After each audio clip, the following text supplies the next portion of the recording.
Philadelphia with the potential of SEPTA cuts, and they have the nerve to want to ask individuals to pay more money after they are going to suspend and get rid of over 30 different bus routes. And they want people to pay more money from $2.50 per person to $2.90. What is wrong with these people at SEPTA? Have they no shame? Have they no decency? Have they no honor? So basically, they don't care about the everyday people, that they're supposed to serve.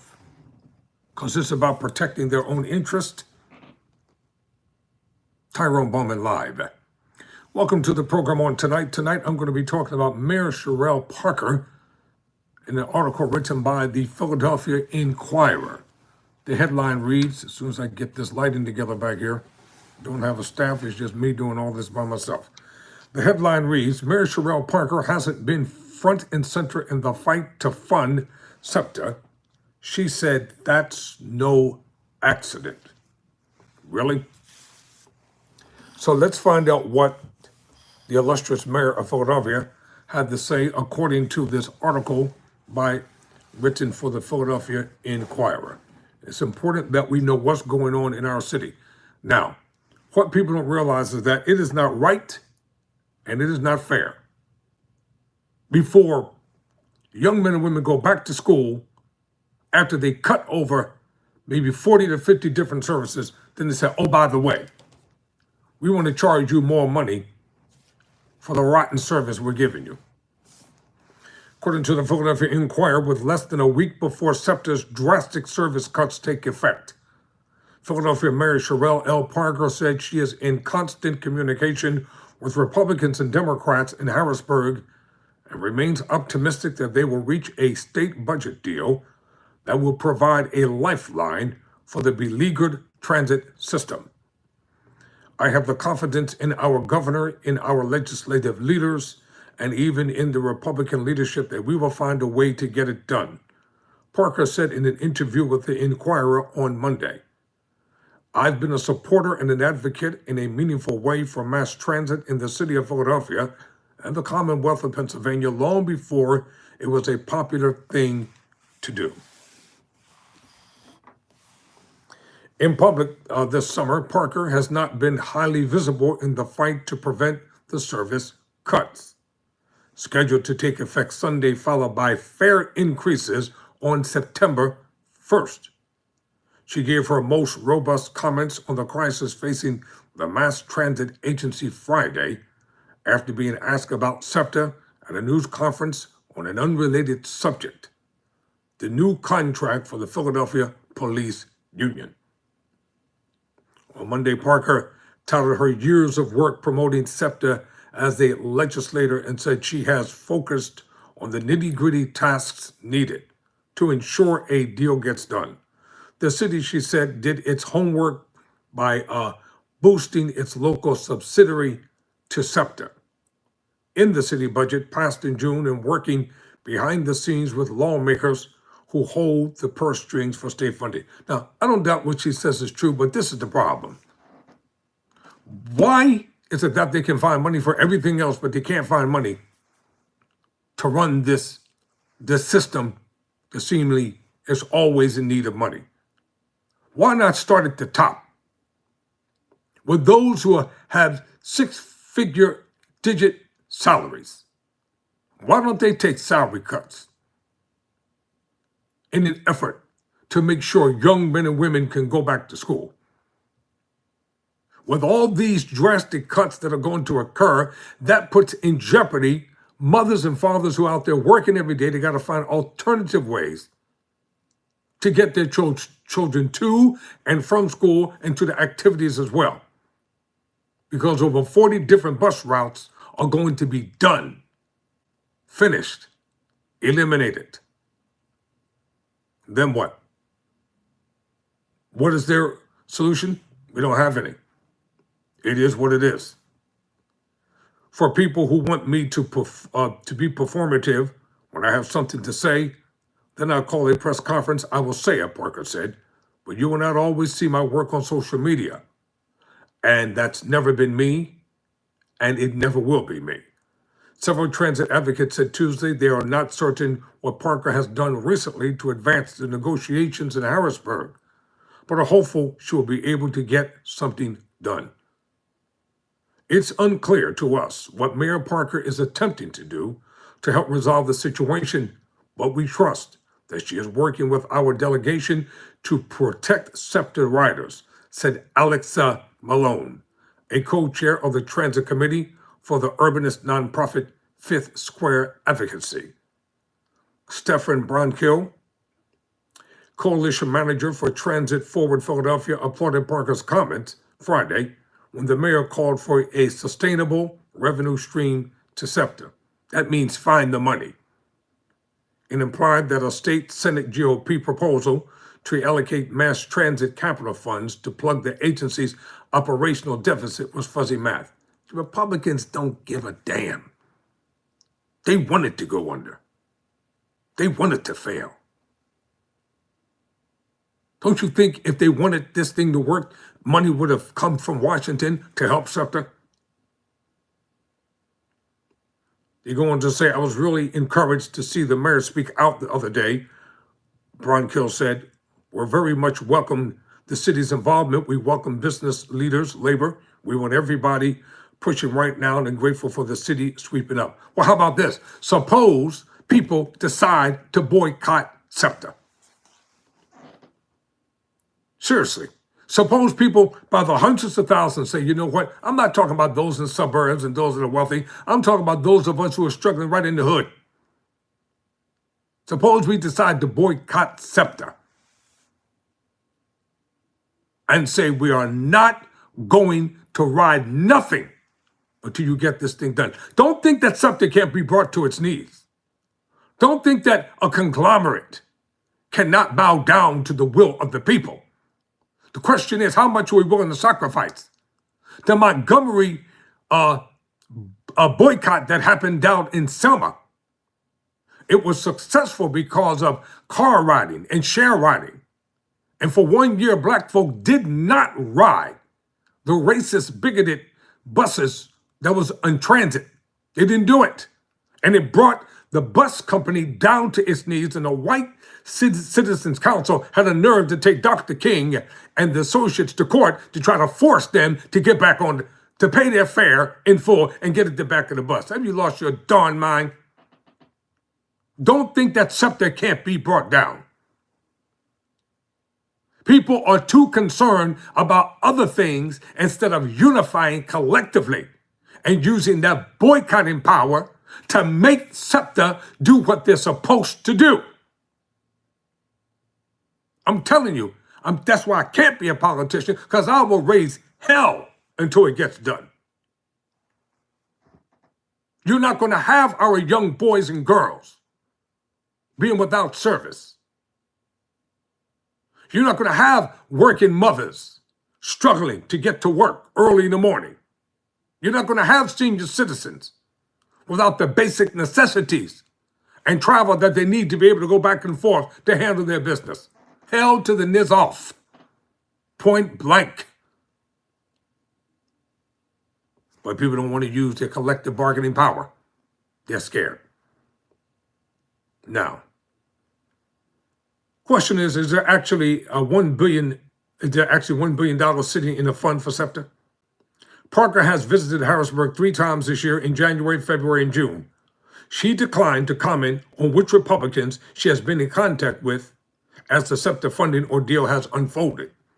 Former State Representative John Taylor, a Republican who represented part of Northeast Philadelphia until 2018, said he is aware Parker has spoken with the 2 top GOP leaders in the Senate. She's been on the phone in a lengthy way to President Pro Tempore Kim Ward. I know. She's been on the phone to Majority Leader Joe Pittman, and I know that her role is to, number one, make the case for the need for SEPTA funding, Taylor said. Get to the yes. In the 2023 mayoral election, Parker frequently touted her ability to work across the aisle, pointing to major pieces of legislation she helped pass when she was a Democratic state legislator during the time of unified GOP control in Harrisburg.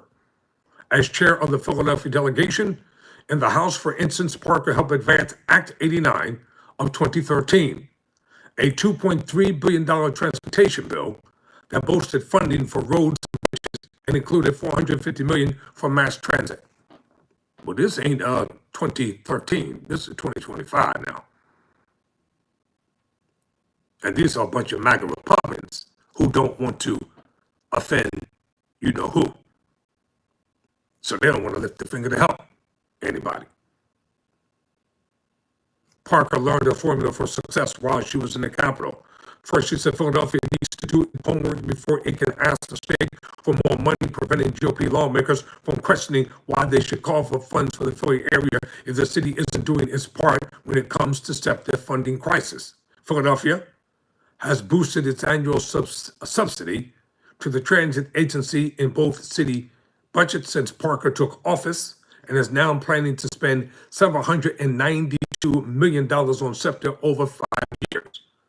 The second step in the playbook is to ensure elected officials from the city speak with a unified voice to prevent opponents from using a divide and conquer strategy. And you raise enough hell and they can't divide you. Stop being afraid. Stop being cowards. Whatever happened to the Milton Streets and the John Streets and the Raffertys who used to get stuff done? To that end, Parker appears to have swallowed her objections to the proliferation of so-called skill games, the untaxed and unregulated slot machine-style consoles that have popped up in gas stations and convenience stores. Parker is one of numerous Philadelphia officials who view them as magnets for crime, and she previously supported banning them in the city. But to present a unified front, she has said, Philadelphia must be agnostic on where new transit money comes from, and has forcefully supported Governor Josh Shapiro's proposal to provide money for SEPTA, in part by taxing rather than banning the games. And lastly, Parker's formula involves focusing on getting to yes rather than picking fights, which in this instance means declining calls from some progressive and transit activists to more forcefully denounce GOP lawmakers, who they say are on the verge of devastating SEPTA. If anybody thinks that the mayor of the city of Philadelphia, standing up telling the Republicans how bad they are and that they're morally bankrupt, Parker said, if you think that is how you get to yes in the Pennsylvania General Assembly, you know nothing about how to get to yes. But despite her talk on the mayoral campaign trail about boosting Philadelphia by brokering deals with Harrisburg Republicans, Parker said it's not her role to hash out the final agreement for SEPTA, which is tied up in negotiations over the state budget, now 8 weeks overdue. Not concerned about a political impact? The political climate has changed since Parker left Harrisburg in 2015. Newsflash, people will turn on Parker as quick as water can run down a stream and vote her out of office when her term is up. And they'll do it only because of SEPTA. Republican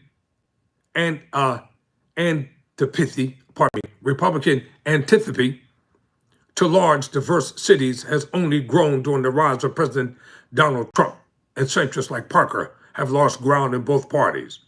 Asked if she was worried that the GOP-controlled state Senate may cripple SEPTA to hinder Shapiro, who is seen as a potential top Democratic contender in the 2028 presidential race, Parker tellingly pivoted to talking about other group progressive. It's all about one thing. It's about 2028. Make Philadelphia look bad, but check this out. The backlash is coming to the Republicans. Oh, it's coming. It's coming in ways that they never dreamed of. All their lying and scheming and planting and subverting is all going to backfire and blow up in their faces. Yes, it is. Parker noted that polls about her performance have been sent to Philadelphia voters during 2 crises this summer: the municipal union strike in July and the SEPTA funding deadline. And she suspects it's because groups on the left are testing for weaknesses to potentially challenge her re-election in 2027. You're going to be challenged, like it or not, Mayor. Shouldn't be thinking about re-election right now. You should be thinking about getting the job done so young men, young boys and girls can go back to school on time. She said she was not sure if Republicans were playing games with SEPTA to hurt Shapiro, and said she hoped that was not the case. But for her, the idea that conservatives would jeopardize mass transit for that reason was tantamount to her potential political opponents on the left attempting to capitalize on crisis facing the city. Well, what else do you think the Republicans are doing? They're setting you up for failure. They think because that you're a woman and you're a black woman that you don't have what it takes to break them. Forget about all that proper talk. Stand up and be the mayor for the city of Philadelphia and break them.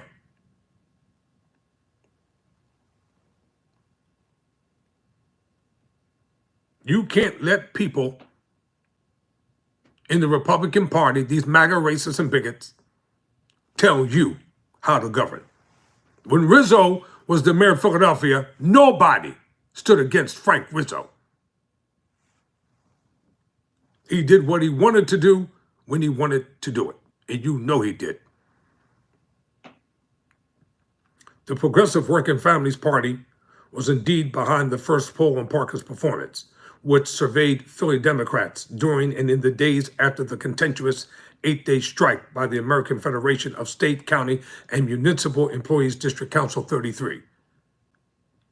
Like all organizations, the Working Families Party often conducts polling to measure the electorate's opinion on important events happening across the city, said Nick Gavio, a Working Families Party spokesperson. That means conservatives, blah, blah, blah. We are proud to strongly support the striking ASME DC 33 workers and are fighting to ensure that Harrisburg delivers a budget that funds transit, increases the minimum wage, and improves conditions for working people across Pennsylvania. All right, that's enough of the polls. All I'm saying is this. It's time to get this stuff done. This is ridiculous. There's always something in Philadelphia. Always. Can't agree on anything, can't unify. If this was, I'll tell you what, if this was a Republican mayor, those Republicans would have had that money flowing into the city like wine coming out of a vat. And you know it. They all would have came from all across the country to applaud and laud the great work that the Republican mayor in Philadelphia is doing.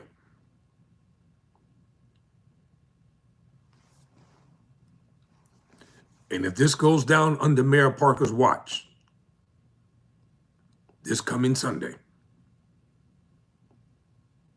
and SEPTA cuts almost 50 bus routes in the city, and then turn around and increase and hike up the fares to $2.90, all hell is going to break loose. The political ramifications and the fallout from this will be felt come 2027. Now keep thinking it's a joke. All right, Frank, thank you for following me. Keep thinking it's a joke, playing with people's livelihood. Do you know what's going to happen if people can't get to work? Their employees are not going to be merciful to them. They're going to fire them. Do you think people show up to work late and can't make it? They won't have any empathy. These cold-hearted, cold-blooded businessmen are not going to feel anything. They're concerned about profitability, productivity. They're concerned about money. They don't care about what people have to go through. Do you think they're going to care that your child can't make it to school and you were running late because you had to take your child? They don't care about that. Because they don't live in our neighborhoods. They don't live where we live. You think they care? No. We want a city that works not just for the elite and the wealthy. We want a city that works for everybody. We want a Philadelphia, it's supposed to be one Philadelphia. We want a Philadelphia that works for all Philadelphians. and not just for those who they consider to be more important than the average person. We're not just concerned about those who live in Center City and can afford houses and all that kind of stuff that costs between $700,000 and $1 million, and with their condominiums and their lattes and their Starbucks. Listen, we're talking about everyday people here who are struggling to survive.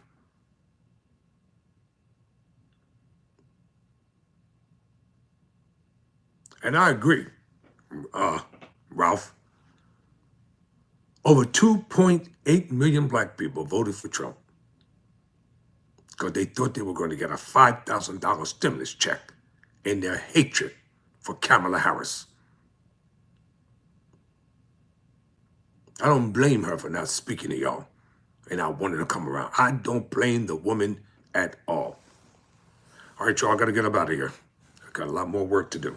Never surrender. Never quit. Thank you all for watching. Thank you for subscribing.